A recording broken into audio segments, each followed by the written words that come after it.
Muscle podcast.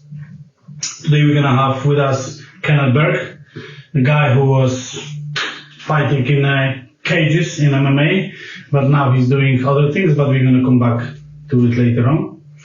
I think we can just maybe start with some kind of questions that I have in my head. We're going to go through maybe a little bit of how the mind is working with before the fights and stuff like this, and maybe we're going to go later, we'll try to go a little bit deeper. So, Kenneth, what do you think? What separates good or great fighter, MMA fighter? Is it only like a physical strength or mental strength or both together? What is your thought about it? I think probably the least important quality for a fighter is the physical strength. Because you have so many different ways of winning against different opponents. So your strength can give you an advantage, but it's not necessary to win. Even at a high level, it's not the most necessary quality. Obviously, the one you really need is your mind. And it's not just in the fight itself, it's also your mind enables you to prepare harder, to concentrate on what you're doing, so you get more out of every training session. Mm-hmm. It also enables you to be the best version of yourself when you're competing, which is probably the most important quality. So say if you and I, we spend the exact same amount of time training, we do the exact same things, but the difference between you and me is that you focus really hard on what you're doing and you have a plan with what you're going to do. And when the time comes, you're able to use all that mind capacity that you have and implement it into your fight. And I don't do those things. I train the exact same amount, but I'm not able to find myself in the moment. I'm not able to think, or at least make it intuitive, which is not really thinking. I've just implemented it in my system. That would separate you and me from you're going to win. I'm probably not going to win if the competition is high level. Okay. That's good. But in your personal kind of situations, do you have any particular situations that you didn't prepare yourself best way you could mentally and you lose the fight just because of that? Yes. My last fight, I only have one official loss, which was my last fight. Mm-hmm. And by that time, in retrospect, my thinking on it is that I spent so much time just trying to be perfect instead of just fighting, because physically. Yes, I had so many cancellations where you prepare maybe for 3 months, you do everything, you go to America, maybe you train for a month, then you train in Sweden for a month, and then when the time comes to compete, you've done everything you could, but then maybe your opponent gets sick or something. It happened to me a lot of times. It even happened to myself, got infections, had to postpone. When it happens that many times, you peak, but you're not able to execute because there's no opportunity to compete. And when it happens too many times, I guess you start to try to reinvent the wheel. You try to, I have to do something different this time. It's going to be perfect. Mm-hmm. And then when the time comes to execute, you actually spend so little time competing that you haven't learned the skill to compete the same level that you learned to train, because those things are very different. I'd rather be really, really good at competing, but not that good at training than the opposite. Because my goal was to be the best in the world. Didn't accomplish that goal, but I still did everything I could to reach that level. I love that. Any particular, one more time, situation, a loss, or like you say, struggling with some infections, or your private issue, like mental, mental issue that put you almost down just before a fight, but you somehow you just go up with it. What was? Did you use anything like techniques? Did you use some kind of? I did once because I think early in my career, my advantage was that I had very little nerves. So when I competed, it just felt natural. I was training with people that was at such a high level that they were so much better than me that I always had to work hard. I got my ass kicked all the time. So when it came time to compete, it just felt normal to go to war. I wasn't scared of it. It didn't take me out of myself. It just felt natural. But after a while, you start to get better and better. And then you get better than your training partners, a lot of them at least. Then you start to develop maybe more of a system trying to be perfect, not get hit. And then I tried, like I said, to make things perfect. And I went to a mental trainer. And I tried to sort of learn how to kick into gear more. But my problem was never getting into gear. It was more, in the beginning I learned how to just calm down and be present. So I did something that I didn't need to do, which was trying to kick things into gear and then try to sort of control everything, control the nerves, be really, I guess, aggressive and in the presence. But what ended up happening was that I eliminated all my nerves. So when the time came to compete, I just felt completely flat. Just went in there like... It was like a you get like a mantra, or you get just like a techniques that you... The technique was sort of to... His technique at least was to visualize sort of this tiger.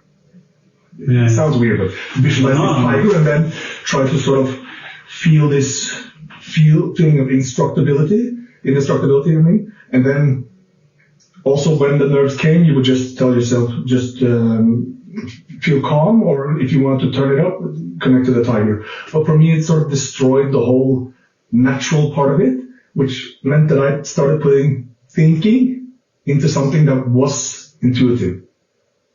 So you separate the process where all of a sudden you're thinking about a movement or a situation where naturally you don't, which makes you just react instead of thinking. So when the time came, I just felt completely flat. Like when you see someone, it's a strange feeling sometimes when you compete, you can see things outside of the cage. You notice someone wearing a green hat, maybe someone's doing something strange, and it sort of hits you in a weird way where you start thinking in the middle of the fight. It can happen.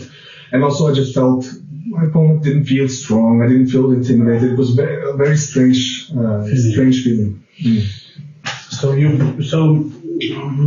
Because you say it was you visualize. So do you believe in kind of, because when we see some of the fighters, they visualize, like Conor McGregor, they say, okay, before a fight I visualize this hit and that hit, that they're gonna do this, that they're gonna that. When you visualize this, you believe that something higher, religion, God, universe, whatever you wanna say, is opening kind of doors for you just because of mentally you are 100% prepared much better than the other athletes? Visualizing is very important because it gives you an opportunity to train specific things or to at least feel in advance, try to tap into the feelings that you're going to feel. But one important thing I think I would add to visualization is it has to be something that's innate. I can't visualize something that is outside of myself or not natural to me. If I start trying to create something that's not in myself, it's going to be difficult. Maybe over time you can sort of recreate yourself as a fighter, visualize different things, different techniques, but I think a lot of what happens in a fight is just you reacting and acting. And it's something that just happens naturally.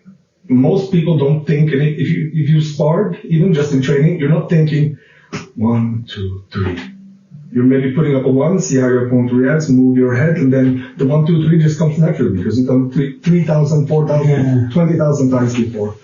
More than thinking about this exact technique. Because sometimes if you think about an exact technique, you might end up limiting yourself. Because you're going in there, I'm thinking, I need this left hook, And then it doesn't come, he's hitting me with his jab, he's hitting me with the right, I'm trying to find the left. All of a sudden I get a little bit desperate because I can't find the left. Okay, I have to go for a takedown. I'm shooting from a distance, he falls. All of a sudden, I thought this was going to be my weapon to win the fight, and it's out the window. But of course I trained everything else.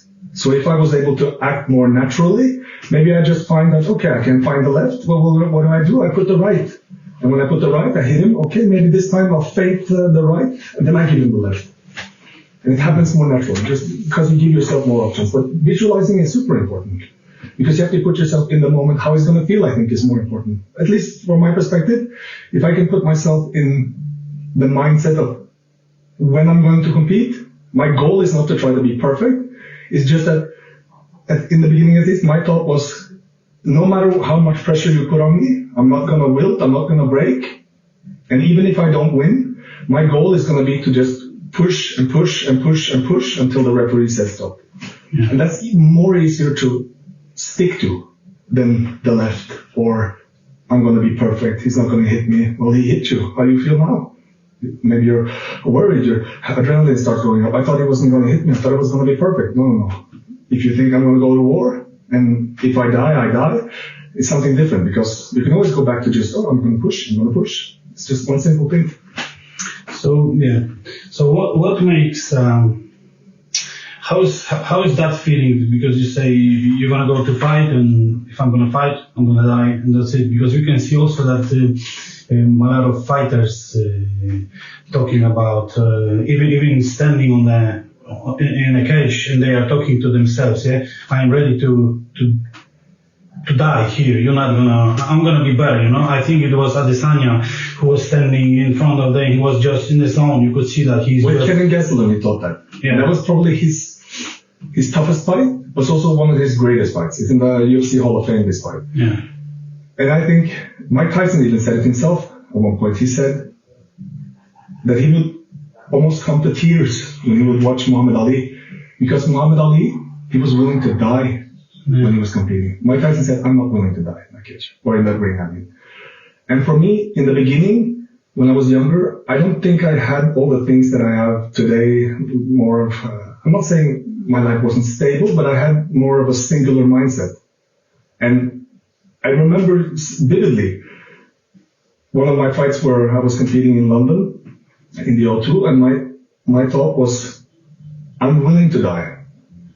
And how is that feeling? The feeling is liberating, because you put yourself in a mindset where, okay, no matter what happens, this guy cannot break me, because I'm willing to go to that place where I no longer exist. I'm willing to die for this specific moment. But as time goes on, and I think actually it happened after that fight, I started realizing that, is this it? Is this everything I'm supposed to gain from winning? I won, and then I was like, okay, is this everything? And at that time I was 6-0, and I think from that time on, when I look back in retrospect, I think that's probably something that changed in me, where I realized that I'm not sure this is what I want to dedicate my life to. I'm not sure that willing to die for something that's, in a sense, meaningless is what I thought. Yeah. And it gave me a bunch of opportunities. I still kept competing for several years after that.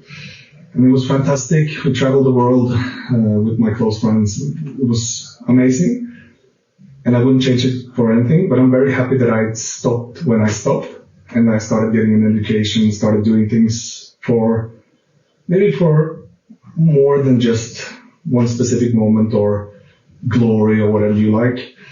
I think that's a huge thing. It's deep, Because what is always, I'm a big fan of, I'm a little bit bigger fan of bodybuilding and stuff like this, and when I see those guys depleting themselves, I also love UFC and looking people how they fight. But at the end of the competition, let's say, and you see like it's a finals of Mr. Olympia, I'm gonna go through this night, and I'm like, yeah, it's years of training, years of going, and then in 60 seconds, someone will say to you, okay, you are a winner and you are the best in the world. And then next day, probably 80% of society, they don't give a shit about it. So it's like, I think you need to really, really, really love something and go really, really, really deep just to get through all of those tough moments. And that's why I think the mind of people like you and people like the athletes, or even normal people who are kind of just want to live in a normal way, but they training every day and they push themselves once or twice a year to cut as much as they can, or if someone is a little bit more fat, go off all of those pain, So that's something that's why I want to study a little bit more mind instead of just strength of the body, So what you mentioned there, the love aspect of it, I think it is like love in real life. You can fall in love with your specific, whatever branch of sports you're interested in, and it will be like your entire life is just absorbed in this thing. You're obsessed. But much like love in real life, love in sports can also fade, right? At some point you start realizing maybe, like some people would think their wife is no longer as cool as they thought when they were in love, or these things that you start thinking about it differently. You start thinking about sports differently. You start thinking about what it really means to give everything and what you're willing to sacrifice to achieve a goal of. It's amazing to become the world champion, but I think even world champions, and several who have discussed these same things, when they come home, it's still just home, still just me. A little bit more money in the bank account. Now I'm a world champion, but now what? So, and then you just try to say, okay, maybe I want to defend my belt 3 times, and then that's the next goal. I think you have to decide what you want to do with your life. And for me, now looking back, after having been retired for 3 years or something in that area of time at least, I'm very happy that since I didn't get to become a world champion, maybe I would have thought a bit different if I became a champion, but for me, I'm very happy that now I have an opportunity to live a life that's more, it's forever, right? I can have a family, I can get my education, I can get different job opportunities. Life is so much more than just this narrow little... Yeah, you can try more things and maybe you find yourself. And you don't have to limit your life in the same way. It's very fun, but remember I was a pro for 10 years. So 10 years of living like basically a monk. Yeah. It's enough for me, right? If I did it until I started losing fights, my physique wasn't the same, I had to adapt, maybe my brain, of course, taking tremendous amounts of damage, just extend.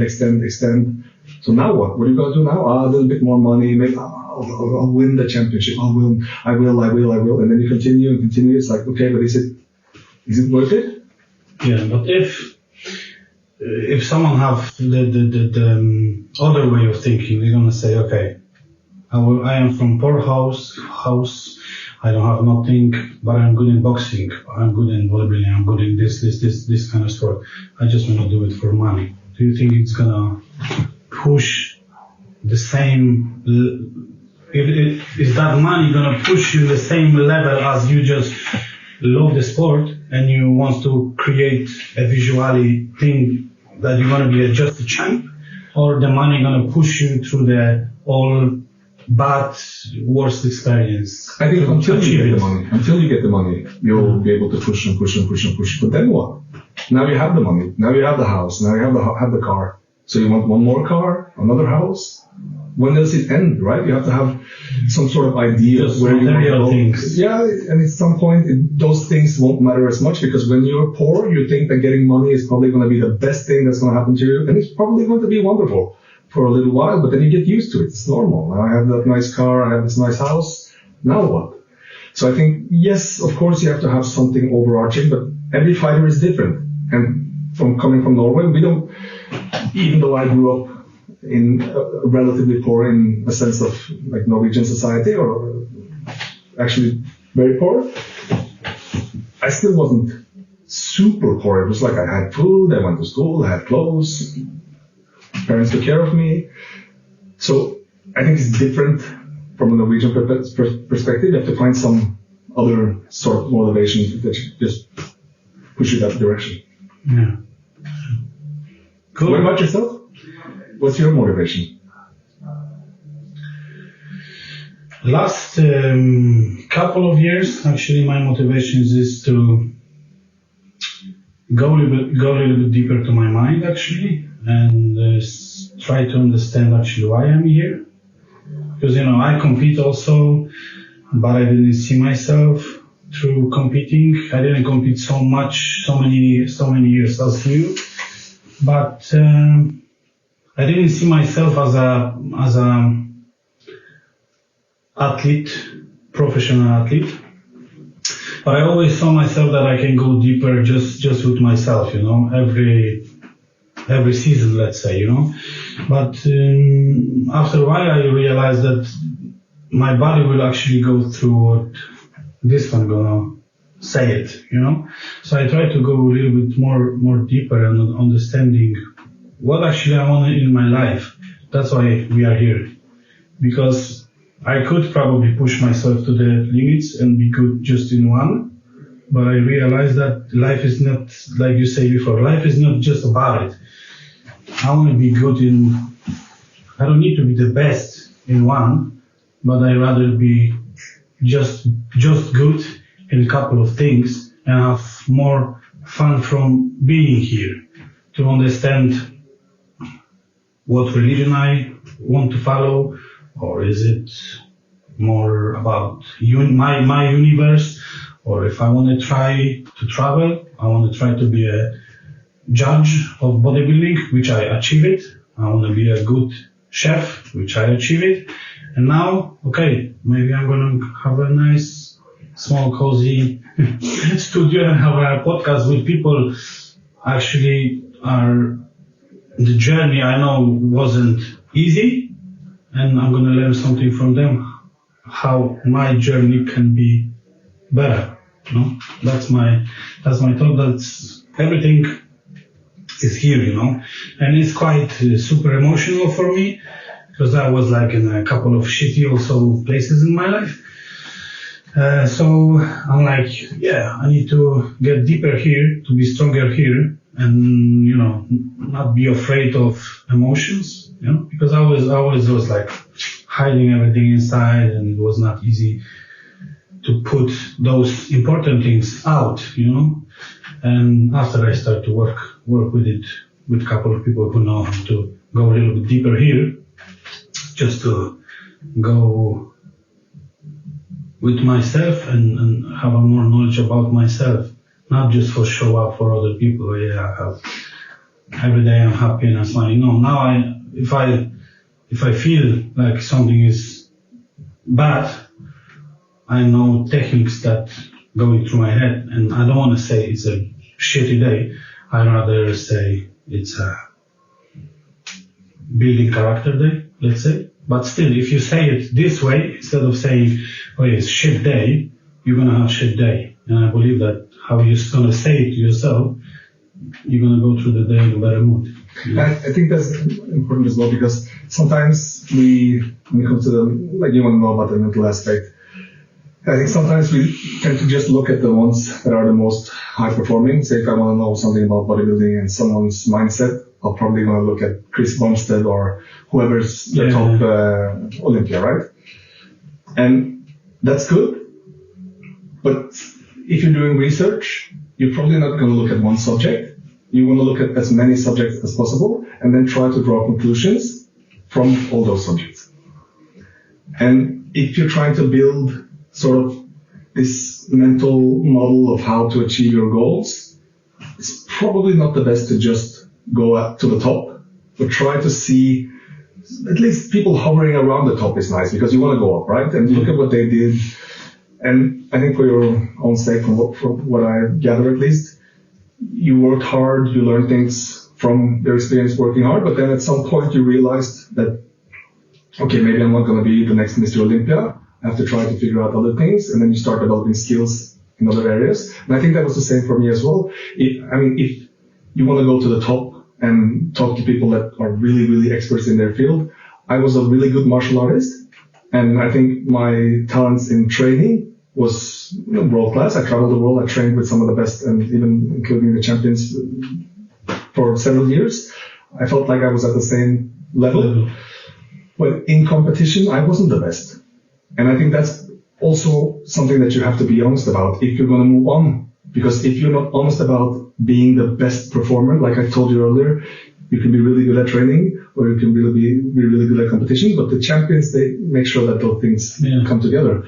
And since I wasn't able to do that at the level that I feel sufficient, at least, I had to be honest with myself, like same that you had to be. And that's the only way to move forward. And I think sometimes it's called sunk cost fallacy. Sometimes you put so much into something that you think, I just have to work and work. It's gonna happen. But then 10 years later, you find out like, wow, maybe I should have been a gardener instead of a hockey player who was just below average or maybe slightly above average.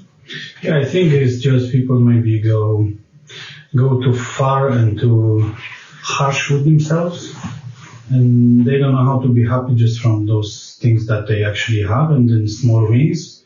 You know, like me, I wasn't good and probably I wouldn't be so good in bodybuilding as I am good as a judge. And then I was like, okay, let's try to be a judge. Let's try to sit on the other side. And then slowly, I build up this one. And I'm super happy because now I'm sitting on the other side and I judge Mr. Olympia. In some of the competitions before they're gonna go to Mr. Olympia, I might judge someone who win the pro show and he will qualify to Mr. Olympia. So I'm kind of feeling I'm happy from this small thing more than I could probably be happy when I dissolve my body yearly, just to go for 60 seconds on the stage and lose. But what do you see as a judge? Who are the top performers? If you try to single out some of the characteristics or similarities between their mindsets from the top performers in the world, like say top 5 bodybuilders, top 5 Mr. Olympia, do you find similarities between their mindset? Yeah, they just all of them they just in the zone, you know. They are like you say, like they live like monks, like you know. So dedication is so number one. Dedication and like with the mental, doesn't matter how the body is tired, depleted, you know, just closer to the show. In other sports, what I can see, I don't know how it's in fights, but people starting to train a little bit less and a little bit, and in this sport, no, boom, again and again and again. Maybe their weights is gonna go a little bit down, just don't break anything in the muscles, but still, it's gonna go down maybe 20 kilos. Still, you need to push 200, 300 kilo in something, you know, and still you need to push the muscle even more so you have more details, you know. That's how it works. You're getting flatter, you're getting more depleted, but when you start to peak quick and you're gonna load your body, everything's gonna go just like a sponge. So they need to push themselves to the limit, and I think everything is here, you know. And if someone just do the small things, nobody watch, I'm gonna have a sneakers. No. Then already you're losing here, so probably your body will feel it that you are in this point and you're gonna lose it. So I think dedication and how your mind is strong is super important. I think everything is. Samson Dauda always says about it, you know. Everybody 1 year they tell him this feedback. And then he was listening and he was going. Even if he knew that he was a little bit better than the other guys, but they said you need to push a little bit more. He could say, oh, it's not worth it. But he pushed it and he win it. So I think everything is here, you know. Well, how do you think about, because the way I see it, and I don't understand bodybuilding, and I have no knowledge of it, but the way I see it from what I hear, how it works and how I know about myself training weights, if I compare the suffering aspect of mixed martial arts, which I think is probably one of the sports in the world where you suffer the most for pain in training, pain in competing, of course, and then pain from cutting weight, which some people cut 10 kilos, people cut something between, I think 10 and 15% is normal of their body weight in the last week. So being a really good mixed martial artist involves a tremendous amount of suffering, injuries all the time, and sometimes traumatic injuries. You break your finger, you break your hands, you break your feet, you break your jaw, your teeth go out, your cheekbones, everything will get destroyed. and it's just something you have to learn. Even in training, grappling, wrestling, everything is really, really hard. You have to push yourself to the maximum, and it's almost every day, 2 times a day. Yeah. So the suffering is tremendous. But my perspective on bodybuilding is, it sounds like the suffering part is limited to competition, and mostly, I'd say probably the last 8 weeks is hard because of dieting, but it's probably not the hardest thing. But then this sounds like the last maybe 10 days before the actual competition is probably the hardest. Yes and no. Because if, let's say you are on after Olympia, you're going to get feedback. And then the judge is going to say you need to build it up a little bit more of this. And your frame actually is already full with the muscle. But you still need to go through 12 weeks of eating 8,000 calories. So it's kind of, in one way, if you jump into that much calories, it's kind of suffering, because then you're heavy. Even taking out the shoes is heavy going. But it's more uncomfortable, right? Yeah, it's more uncomfortable. I don't think it's a suffering, but it's more like, it's more uncomfortable. But I think the 8 weeks on the pro level is super hard before competition, you know. So and the peak week, in some of the people, when they start, still don't know how the body gonna react, is super tough. So it might look like it's easy, but it's really, really, really not. And I can see some people suffering so much that I'm always like, why? For what now? Even if I love the sport, I'm like, why? Why to do that? But I think it's in each sport you suffer. Maybe less or more, but I think each professional sport is just super. You need to be super dedicated, and you need to have this feeling of wanting to suffer somehow. And I think the sacrifice part is also different, but it's because you can die when you compete in MMA. You can die, but it's very, very rare. Yeah. Mostly people die when they cut weight. Yeah.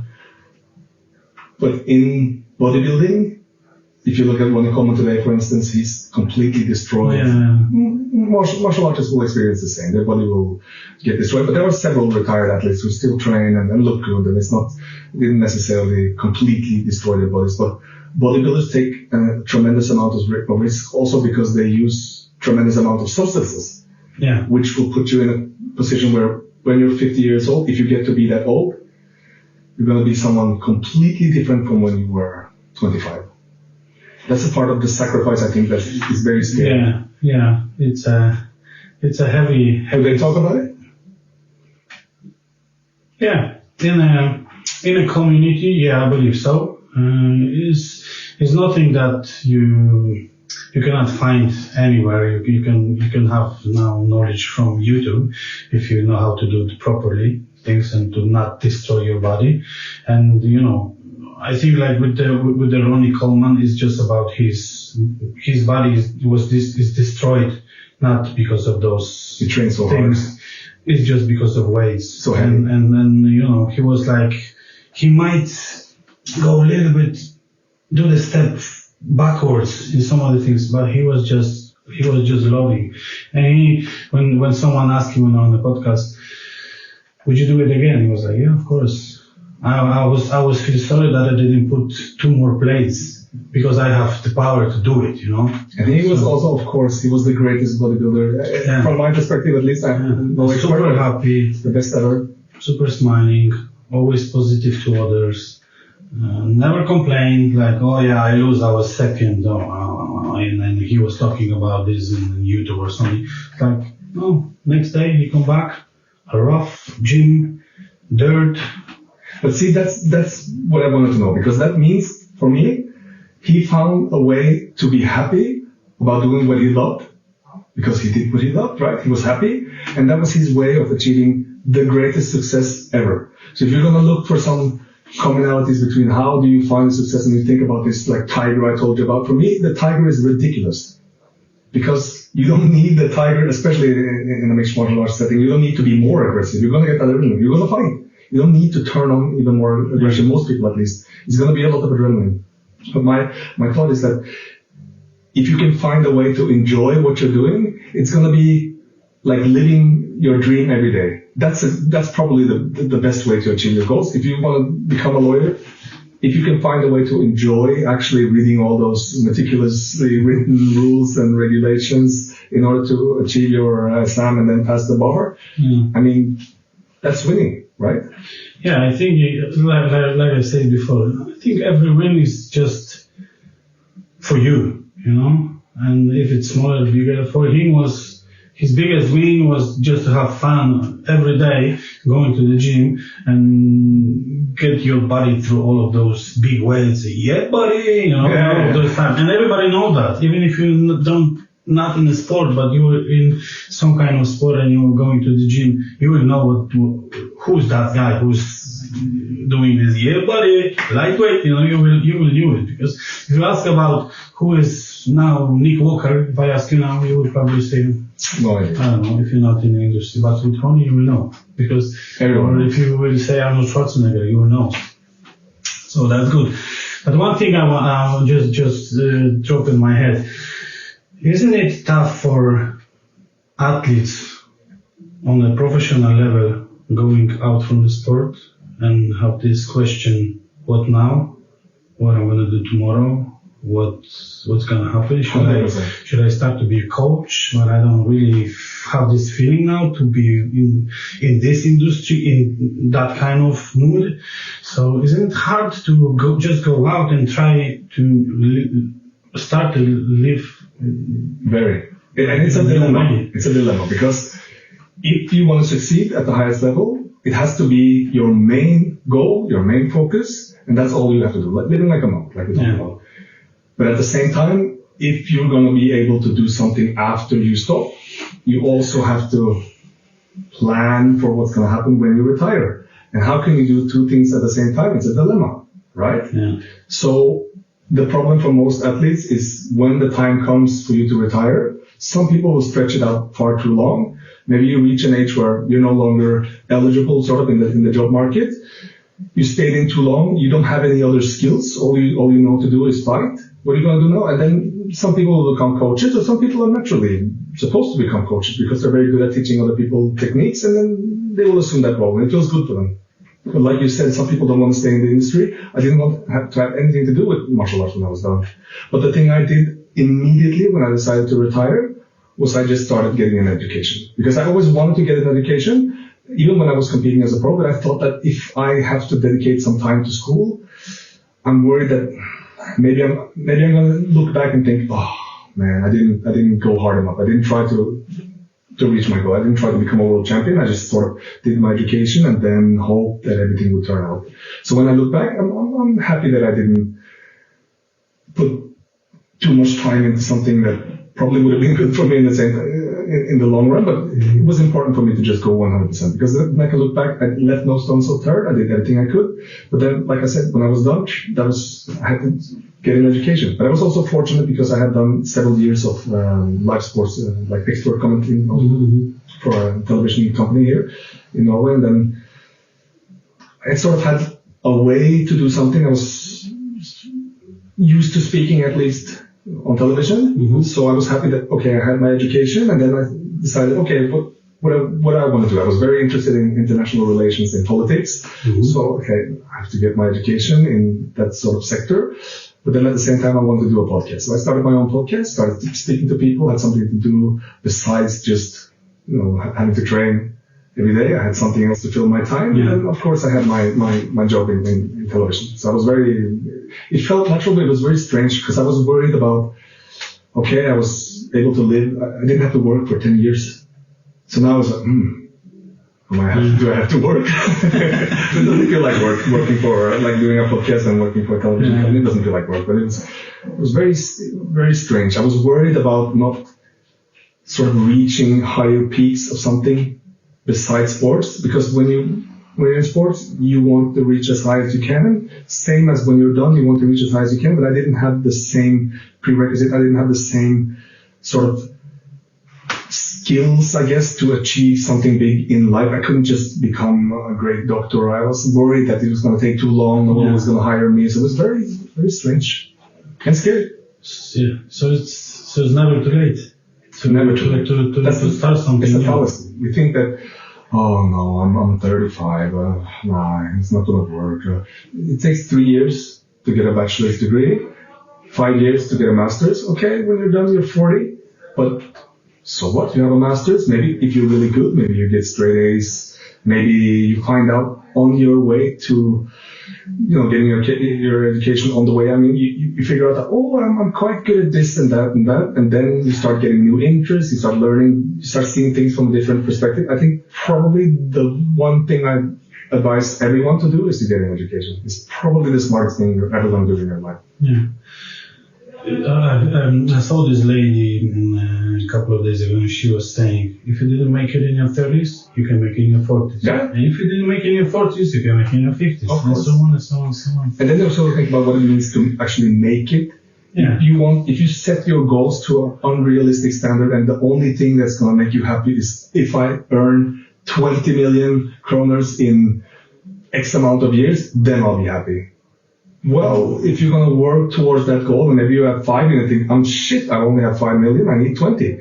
And then, okay, but so you have no happiness now, you're going to just work, and then you get the 20 and it's like, it's empty, right? Yeah, Probably. So you have to think about, like Ronnie Coleman, he had to enjoy his process all the time. That's the thing I did with my education. I really, really, really loved getting an education. It was the best decision I ever made, and I was able to do something that was fun. Every day I could just open up my computer, I could start reading text, I could start listening to lectures. It was just overwhelmingly interesting and good. Yeah, because like I think if you older and older, like in a man's life, I believe everybody says, "Oh, I'm 40. Oh my God," and I didn't achieve. And for me, just because I understand a little bit more now, because I go a little bit deeper there, when I hit the 40, I was like, wow, now actually I understand more. I know how to move. I know where I want to go. I'm happy from the small things.